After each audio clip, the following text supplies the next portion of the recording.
A paz do Senhor, pessoal, tudo bem com vocês? Eu sou o pastor Alan Carter e essa é a nossa segunda aula do nosso curso básico em teologia, Discípulos Bereanos.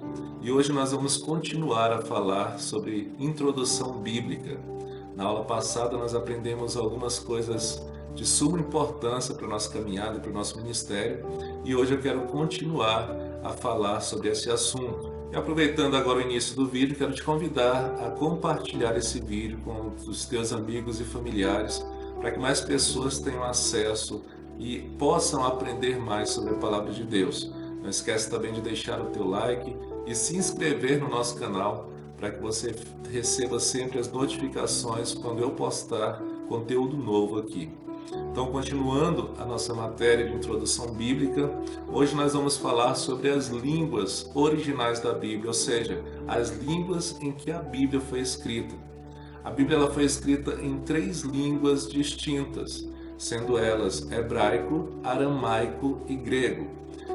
O Antigo Testamento, em sua maior parte, foi escrito em hebraico, com alguns textos escritos na língua aramaica. E já o Novo Testamento foi escrito por completo na língua grega, que era a língua mais conhecida e mais falada na época de Jesus. Então esses são os 3 idiomas em que a Bíblia foi escrita originalmente. Recapitulando, hebraico, aramaico e grego. O Antigo Testamento escrito em hebraico e aramaico e o Novo Testamento escrito em grego. E a escrita teve uma grande importância para nós, porque devido à criação da escrita é que nós hoje temos em nossas mãos a Bíblia como nós a conhecemos. Antigamente, antes da escrita ser feita, as histórias eram contadas de pai para filho. Então, aquilo que eu vivi hoje nos meus dias, durante a minha vida, eu relatava para um filho, e esse filho contava para o seu filho, e assim sucessivamente. Mas nós sabemos que histórias contadas dessa forma, elas nunca são preservadas verdadeiras, porque sempre acrescentam algo mais ou tiram algo importante de dentro da história, criando muitas vezes uma fábula ou muitas vezes dando uma direção totalmente contrária àquilo que foi vivido na realidade. Então a forma escrita teve uma grande importância para a história da humanidade. Cerca de 500 anos depois da chamada de Abraão, lá em 1500 antes de Cristo, veio o tempo de começar a colocar em forma escrita a revelação, que era incorporar a história precedente dos 2500 anos anteriores, incluindo o relato da criação, junto com as leis de Deus, as promessas, profecias e todas as histórias e narrativas contadas na Bíblia.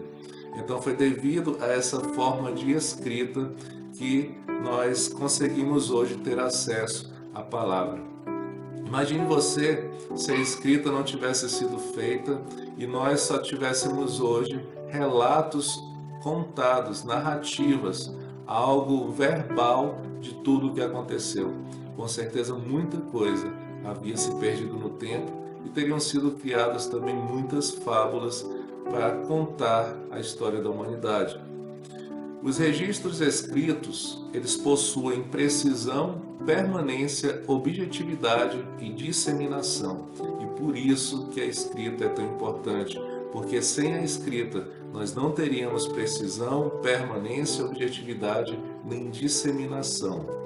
E dentro da escrita existem alguns manuscritos muito antigos. E aqui nós vamos destacar 3 entre eles, que são os mais importantes e que hoje nós temos acesso a eles pelo menos visualmente, já que com certeza nós não podemos tocar, nós não podemos folhear, mas sabemos onde eles estão na atualidade. O primeiro dele é o Códice Alexandrino. Esse manuscrito data do século IV e pertence ao Museu Britânico em Londres. Então, lá no Museu Britânico, se você tiver condições de ir em Londres um dia, você for ao Museu Britânico, lá você vai encontrar o Códice Alexandrino. E com certeza você vai poder ver ele, mesmo que seja de longe, mas ter acesso a esse livro tão importante, a esse manuscrito. O segundo é o Códice Sinaítico. Este manuscrito foi encontrado em uma lata de lixo que seria queimado. Encontra-se na Biblioteca Imperial de Leningrado, em São Petersburgo. Então, outro local em que você pode encontrar um livro tão importante e tão antigo. E o mais importante deles, o mais antigo de todos e um dos mais completos, é o Códice Vaticano. Ele é o mais antigo e contém quase toda a Bíblia. Ele encontra-se na Biblioteca do Vaticano e é datado por volta de 350 depois de Cristo. Então esses 3 manuscritos mais importantes, eles ainda existem hoje, estão guardados e contêm muita informação original daquilo que nós temos nas mãos hoje. E eles são manuscritos muito importantes por serem tão antigos. Então eles foram preservados no decorrer dos anos e hoje ainda estão disponíveis. E como nós falamos na aula passada, a Bíblia ela é composta por 66 livros. A Bíblia protestante, a Bíblia dos evangélicos, ela é composta por 66 livros, divididos em 2 partes, que é o Antigo e o Novo Testamento. O Antigo Testamento é composto por 39 livros e o Novo Testamento composto por 27 livros. E só para trazer uma informação a mais, não que você precise gravar isso, e também vai mudar de tradução para tradução, mas a Bíblia ela contém 1.189 capítulos, 31.173 versículos, mais de 773 mil palavras e aproximadamente 3.600.000 letras. Isso aqui é só um parênteses aí, só uma informação, uma curiosidade a respeito da Bíblia, para que você possa aprender também um pouco sobre isso. Claro que muda de versão para versão. Algumas versões elas colocam palavras a mais porque tratam do texto mais original e outras elas acabam tirando algumas palavras. A exemplo disso, eu comprei recentemente uma Bíblia na tradução NAA, que é a Nova Almeida Atualizada, e comparando com a Almeida Revista Corrigida, alguns versículos dela é praticamente a metade que nós encontramos na Revista Corrigida. Então isso varia muito de tradução. E ao estudarmos a Bíblia, nós podemos ver 3 pontos distintos: a revelação, a inspiração e a iluminação. Em primeiro lugar, a revelação é a atividade de Deus em que Ele e seus propósitos se tornam conhecidos ao homem e eles relacionam-se com a verdade recebida. Deus dá a conhecer ao escritor coisas desconhecidas e que por si só o homem não poderia conhecer. Então essa é a característica da revelação. E temos algumas palavras que representam a revelação de Deus na Bíblia. Lá em Gênesis capítulo 21, versículo 12, e Oséias capítulo 1, versículo 9, a Bíblia ela vai ter essa frase: Deus disse. E todos os momentos que aparece essa frase Deus disse, ali mostra que é uma revelação de Deus para o homem, é algo relacionado ao que iria acontecer ou alguma coisa que já estava acontecendo e Deus queria revelar, queria falar ao homem. A outra frase é: a palavra de Deus veio. Você pode encontrar essa frase em 1 Reis, capítulo 12, 22 e 1 Crônicas, capítulo 17, versículo 3. É uma das características em que nós podemos entender que ali se trata de uma revelação de Deus. E a outra frase é: o Senhor apareceu. Está lá em 1 Reis, capítulo 9, versículo 2. Então, diante destas 3 frases, você pode identificar automaticamente que ali se trata de uma revelação de Deus. A outra distinção é a inspiração. Inspiração é a atividade divina em que o Espírito Santo guia seus escritores, dando suas palavras enquanto são usados os elementos naturais para produzir as Escrituras Sagradas. O Espírito Santo age como um sopro sobre os escritores, capacitando-os a receber e transmitir a mensagem divina sem mistura e sem erro. Essa é a inspiração. A inspiração contém pelo menos 3 aspectos importantes. Primeiro, foi um milagre. Não é algo que o homem possa produzir. A inspiração ela vem de Deus para um propósito determinado.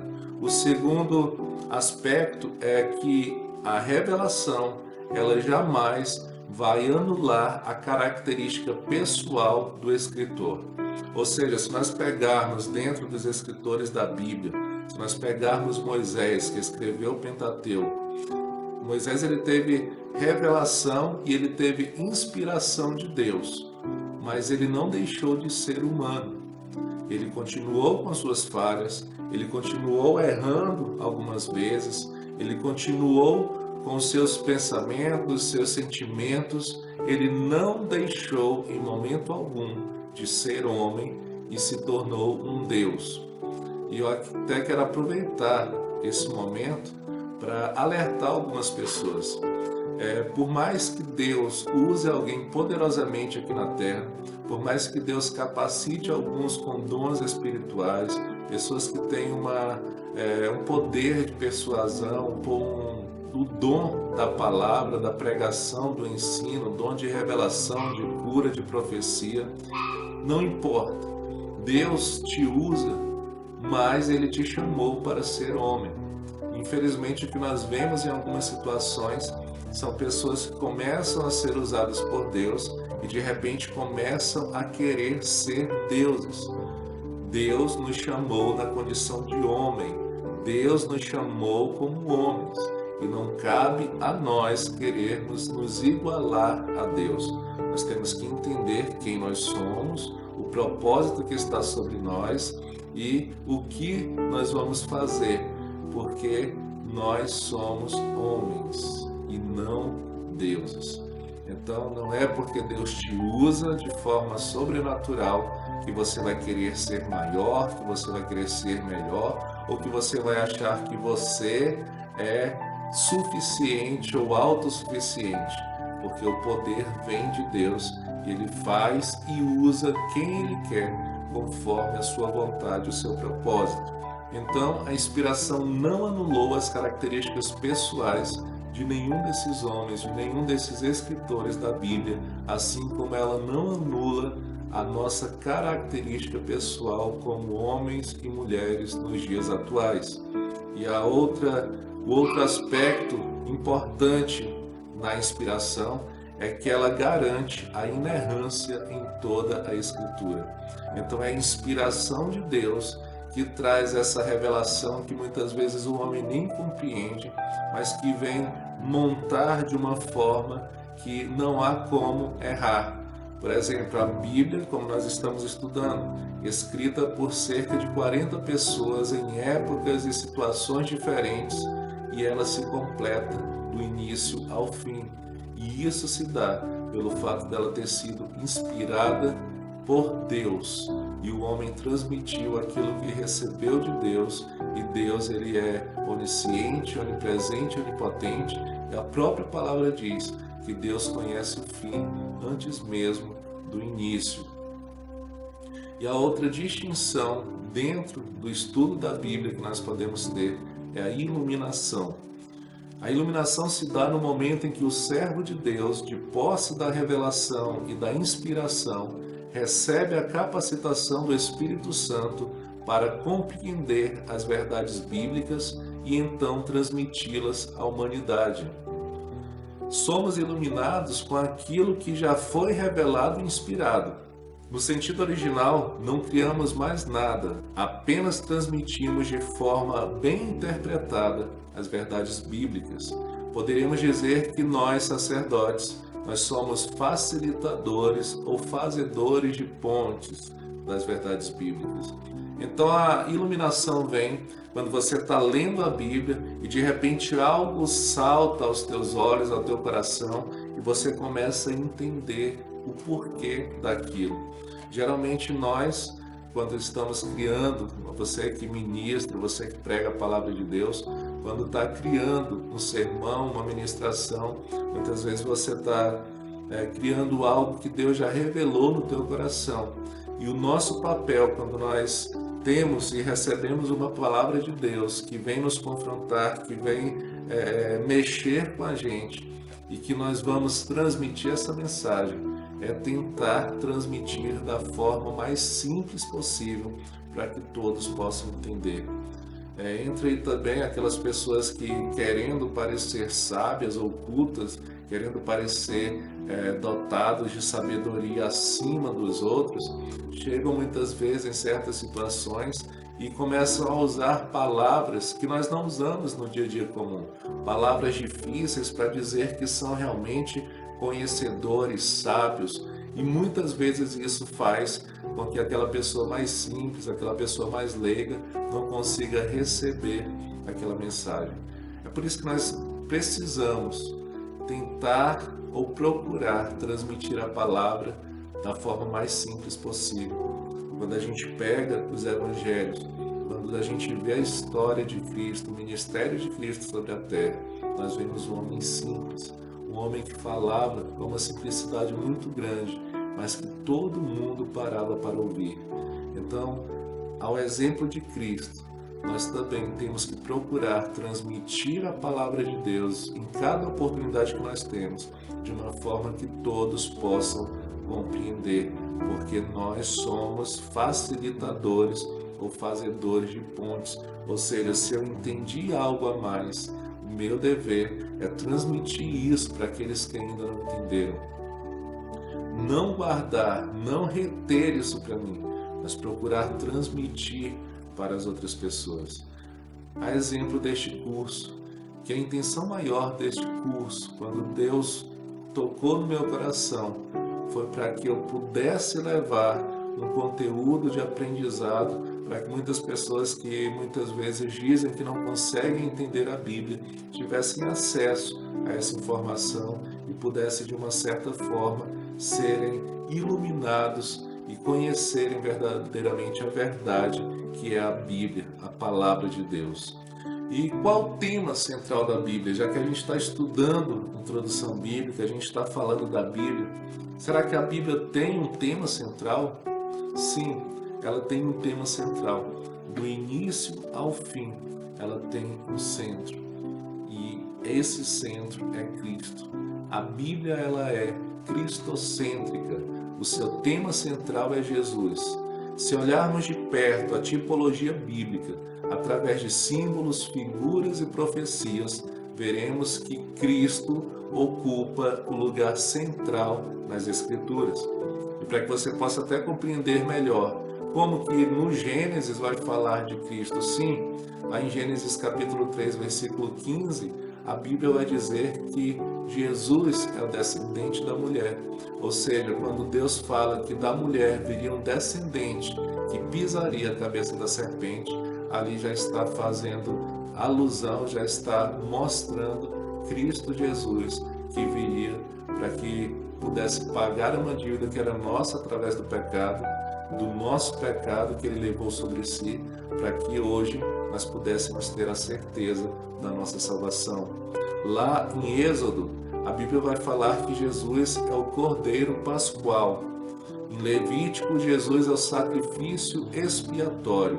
Em Números, Jesus é a rocha ferida. Em Deuteronômio, Jesus é o profeta. Em Jó, Jesus é o nosso Redentor. Nos profetas, Jesus é o Messias prometido. E nos evangelhos, Jesus é o Salvador do mundo. Olha, desde o Gênesis, a gente vai caminhando dentro da Bíblia, livro por livro, e Cristo ele vai sendo mostrado, Cristo ele vai sendo apontado, o nosso Salvador, o nosso Redentor. No livro dos Atos dos Apóstolos, Jesus é o Cristo ressurgido. Nas epístolas, nas cartas, Jesus é o cabeça da igreja. E no Apocalipse, Jesus é o Alfa e o Ômega, o Cristo que volta para reinar. De Gênesis a Apocalipse, Cristo ele está presente em cada momento, porque Cristo ele é aquele que viria para nos resgatar, para nos salvar e para nos levar de volta à intimidade com Deus. E a Bíblia é tão fascinante que nós temos alguns pontos, nós observamos alguns pontos que quebra qualquer argumento de que a Bíblia não é verdade ou que a Bíblia é uma farsa, como muitos aí têm falado. Primeiro, a Bíblia ela vem trazer algumas narrativas 1000 anos antes delas acontecerem. E depois nós vemos que aconteceu fielmente conforme foi narrado há 1000 anos atrás ou há 750 anos atrás. Eu quero trazer 2 pontos específicos. Nós temos, por exemplo, a cena da cruz profetizada 1000 anos antes. No Salmo 2, versículo 7, fala que Jesus seria gerado pelo Espírito Santo e que nasceria de uma virgem. E isso realmente aconteceu. No Salmo 22, versículos 7 ao 18, registra a crucificação de Jesus, descrevendo todos os detalhes daquela cena. Este salmo registra nos versículos 16 e 18, 1000 anos antes de Cristo, a seguinte narrativa: Transpassaram-me as mãos e os pés, repartem entre si as minhas vestes e lançam sortes sobre a minha túnica. É engraçado que essas mesmas palavras, essa mesma narrativa, ela está contida nos evangelhos quando vão falar ali da morte de Cristo, da crucificação de Jesus. Então, algo profetizado há tanto tempo atrás, se cumprindo e trazendo a veracidade da Bíblia para nós. Tudo isto ensina que Deus inspirou os profetas a escreverem estas coisas. Assim, a Bíblia é a palavra de Deus pura, infalível e eterna, pois nenhum homem poderia registrar tais fatos de 750 a 1000 anos antes de acontecerem com tamanha precisão e detalhes. Isso é Deus, isso é a verdade de Deus, e é por isso que é tão importante que nós valorizemos essas palavras, que nós estudemos, que nós examinemos essas palavras, que nós procuremos conhecer, nos familiarizar, guardar no nosso coração, porque essa é a verdade de Deus revelada ao homem. É engraçado que tem muita gente por aí atrás de revelações novas, sendo que ela não entendeu ainda nem a antiga. Enquanto você não entender essa revelação que já está em suas mãos, não adianta você ficar procurando a revelação nova, porque você tem que entender o propósito original. E Deus, Ele já revelou toda a sua vontade, o seu plano e o seu propósito sobre a nossa vida. E nós nos recusamos a entender e a viver isso. Então, que a partir de hoje você valorize mais isso que você tem na sua mão.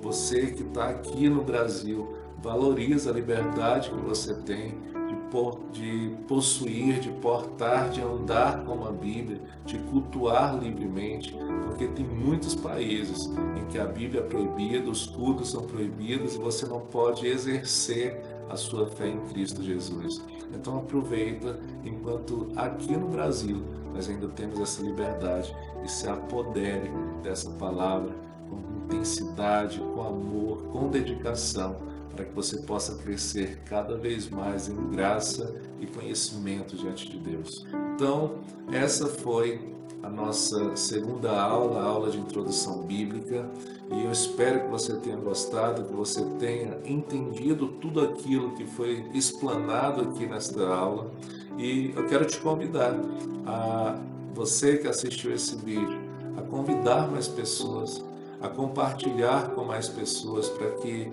esse conhecimento chegue também a outras pessoas e alcance cada vez mais corações. Então nós temos o nosso grupo no Telegram, nosso canal no Telegram, está o link aqui na descrição do vídeo. É só você, com o Telegram instalado no teu celular, você clicar nesse link e você já vai ser direcionado ao canal. Por que eu falo desse canal? Porque nesse canal nós tiramos todas as dúvidas. Então ali nós temos acesso um ao outro, e qualquer dúvida que possa surgir, você pode fazer ali a sua pergunta, deixar a sua opinião, e nós vamos ali conversar e tentar esclarecer todo e qualquer ponto. Então é só você clicar aí nesse link do Telegram, que e você já vai entrar automaticamente no nosso canal. E também clicando nesse link que tem aí embaixo, você vai fazer o download do material dessa aula para que você possa estudar melhor aí na sua casa, de acordo com o seu tempo, para que você possa pegar cada referência que nós falamos aqui. Lá está todas as referências dentro da Bíblia de tudo aquilo que eu falei hoje. Então, não se esqueça de se inscrever, compartilhar esse vídeo e de dar o seu like, deixar o seu comentário aí, alguma dúvida. Fala se você gostou, se você não gostou, o que precisa melhorar, porque nós estamos aqui querendo fazer o melhor para que a informação, para que o conhecimento chegue até você, tá bom? Então eu te espero na nossa próxima aula, na nossa terceira aula de introdução bíblica, e eu quero muito que você vá até o final nesse curso, porque eu te garanto que se você continuar estudando, você vai crescer muito em conhecimento e vai aprimorar o teu ministério pessoal. Amém? Que Deus abençoe e até a próxima aula. Tchau, tchau.